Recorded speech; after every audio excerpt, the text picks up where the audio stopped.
Se a gente quer resultado, nós temos que lutar. Não adianta, nada vai cair do céu. Nada cai do céu. Fé nasce do chão. Acho que a gente inverteu as coisas, né? A nossa oração tinha que ser voltada para o chão o tempo todo. Que é aqui que Deus floresce. Deus é igual semente, floresce no chão. Essa metáfora de que Deus está no céu, isso é bonito. Mas é aqui, ó, é pisando nesse chão que a vida acontece. A força que Deus me dá, a força que Deus lhe dá, é para que a gente consiga plantar o jardim. Ninguém prometeu que nossa vida seria um jardim de flores, mas Deus prometeu a força para a gente plantar. Eu estou aqui, graças a Deus, cheio de saúde, tenho o meu esforço nessa história, tem, mas é dom de Deus em mim, eu faço a minha força. Quer passar no vestibular? Estuda. Não tem essa história, ô padre, reza para mim. Não vou rezar não. Se você não estudar, minha oração não serve para nada neste momento. Se você não estudar, você não adianta ficar sentado, ajoelhado diante do Santíssimo, com o livro na cabeça. Ô Senhor, me ajuda a passar no vestibular. Faça primeiro a sua tarefa, depois você tem o direito de esperar pelo dom.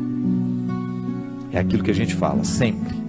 Nós só temos o direito de esperar pelo impossível, depois que fizermos tudo o que nos foi possível. Agora tem um outro detalhe. Ela está dizendo aqui, padre, tudo é muito difícil. Pode ser que você esteja prestando atenção demais no que é difícil. Aí tudo fica mais difícil ainda. Gente, a vida sempre será determinada a partir do que a gente presta atenção. Se você tem diante de você um problema, você tem duas possibilidades. Ou você enxerga o problema, ou você já enxerga a solução. Tem gente que só enxerga o problema. Aí dificilmente encontra a solução, porque fixa os olhos no problema e aí não tem olhos para encontrar a solução.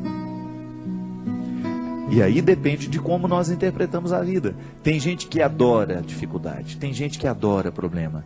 E acaba se tornando uma fonte de problemas, porque não está disposto para soluções. Tem gente que não sabe viver sem um problema.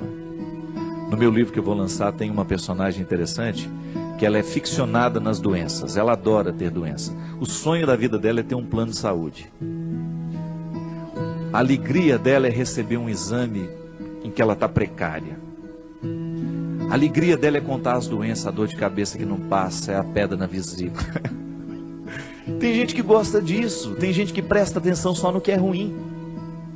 Mas não pode ser assim, minha gente. Esse espírito pessimista só nos faz ver o lado negativo das coisas. Pelo amor de Deus. Você tem que ser um pouco mais otimista. Você precisa prestar atenção um pouco mais nas coisas que são boas.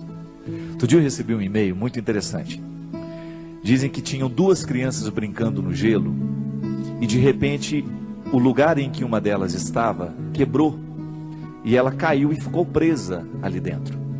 E a outra criança, num ímpeto de salvar aquela outra que estava ali dentro, quase morrendo já congelada, retirou o seu patins e começou a quebrar aquela outra parte lateral para que desse espaço para retirar o amiguinho que estava ali dentro.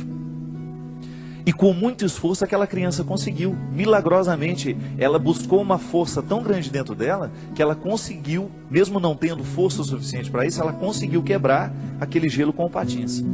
E quando chegou o adulto, né, que viu a situação, não acreditou. E foram chegando outras pessoas, até que uma delas falou assim, como é que esse menino conseguiu quebrar esse gelo e retirar a outra criança que estava aí dentro? Aí o outro falou assim, é porque nenhum de nós estávamos aqui para dizer que ele não conseguia. E é interessante. Quando nós estamos diante de uma situação difícil, é muito natural que outras pessoas, tomadas por um espírito de porco, venham dizer, você não vai conseguir isso não, não vai dar certo não. Não é? E sempre tem um assim, eu não falei? Eu não sei não, estou achando que esse negócio vai dar certo não. Sempre tem um espírito de porco pronto para jogar uma frase destrutiva, que vai desanimar. Mas não. Se a gente não presta atenção nesses discursos, nós vamos extrair coragem dentro de nós, de um jeito que a gente não sabia que tinha. Então, minha filha, às vezes, tudo está tão difícil. Não, não é bem assim. É que nós olhamos tudo de maneira difícil. Não é que tudo está difícil, é que nós olhamos tudo de maneira difícil. difícil. Não pode ser assim. Nós precisamos ser um pouco mais otimistas. Dificuldade existe na vida de todo mundo. Elas estão por toda parte. Agora, a maneira como nós encaramos essas dificuldades é que vai fazer a diferença.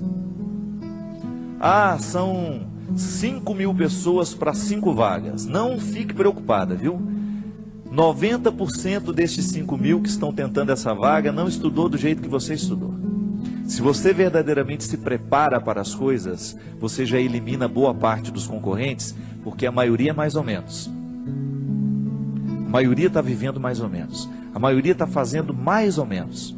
São poucas as pessoas que verdadeiramente estão tomando a vida com responsabilidade do jeito que ela precisa. São poucos os jovens que na fase de 16, 17 anos estão levando o colégio a sério. São poucos os universitários que hoje estão cursando a faculdade com a disciplina que a profissão vai exigir um dia. São poucos os profissionais que verdadeiramente estarão bem preparados para nos atender nos seus consultórios de advocacia, nos seus consultórios dentários, nos seus consultórios médicos, porque são poucos os que verdadeiramente estão fazendo o que devem fazer. Estou sendo pessimista? Não. É só você olhar para o jeito como estão vivendo os nossos universitários, a maneira como eles estão se preparando para a futura profissão. E eu sempre digo, quer ser um bom profissional? Estude bem o que você está estudando. Porque você não tem o direito de ser mais ou menos. Não tem. A maior preocupação minha que eu tenho como padre, minha gente, é a qualidade dos nossos padres nos dias de hoje. Você que é padre sabe muito bem o quanto que você é exigido nos dias de hoje. Você precisa ser um homem de sabedoria. Você precisa ser um homem que estabeleça uma ponte com a cultura, com a sociedade. Não dá para você evangelizar do mesmo jeito que evangelizavam há 20 anos atrás. Não dá. Nós precisamos correr atrás da qualidade. Ninguém está fora disso. Você aí na sua área, você precisa correr atrás da sua qualidade. Você que é médico, você que é dentista, você sabe o quanto você precisa se aperfeiçoar para você continuar de pé no mundo de hoje. Hoje nós estamos no tempo da competência e não é problema. Isso tem que nos motivar para a gente querer, reconhecendo, ainda que seja um mínimo dentro de nós. Nós merecemos cuidar desse mínimo, chegar a aperfeiçoar cada vez mais esse processo, aumentar cada vez mais as nossas possibilidades. E aí na hora que a gente esbarra na nossa fragilidade, a gente tem que aprender com ela. Ela não tem que nos desanimar. Mas muito mais que a qualidade profissional, antes dela é a nossa qualidade humana. Muito mais que um bom médico, você precisa antes é ser um bom pai, ser um bom filho, ser um bom irmão. É isso que faz verdadeiramente a felicidade vir acomodar-se dentro de você. Não adianta você se realizar na sua profissão se você não se realiza como pessoa. E é disso que hoje nós estamos falando. É desse aperfeiçoamento humano. E na faculdade da vida a gente aprende o tempo todo. Não tem nenhum professor a nos ensinar a ser pai, a nos ensinar a ser irmão, não. É olhando nos olhos de quem a gente ama que a gente vai descobrir a medida certa, o aprendizado de cada dia, para que a gente possa ser um ser humano melhor no mundo de hoje. Chega de gente ruim, chega de gente incompetente como pessoa, chega de assassinos, chega de ladrões, chega de mentirosos. Vamos dar qualidade a esse mundo, a começar por você. Não importa de como você tenha vivido até o dia de hoje. A palavra de Deus para nós é sempre otimista. Deus continua vendo valores em você. Deus continua acreditando que o seu coração pode ser melhor. Deus continua acreditando que aí, neste coração muitas vezes marcado pelos fracassos, existe uma vitória a que você pode chegar. Basta você não desistir. Motivação cristã. A Deus toda glória e louvor.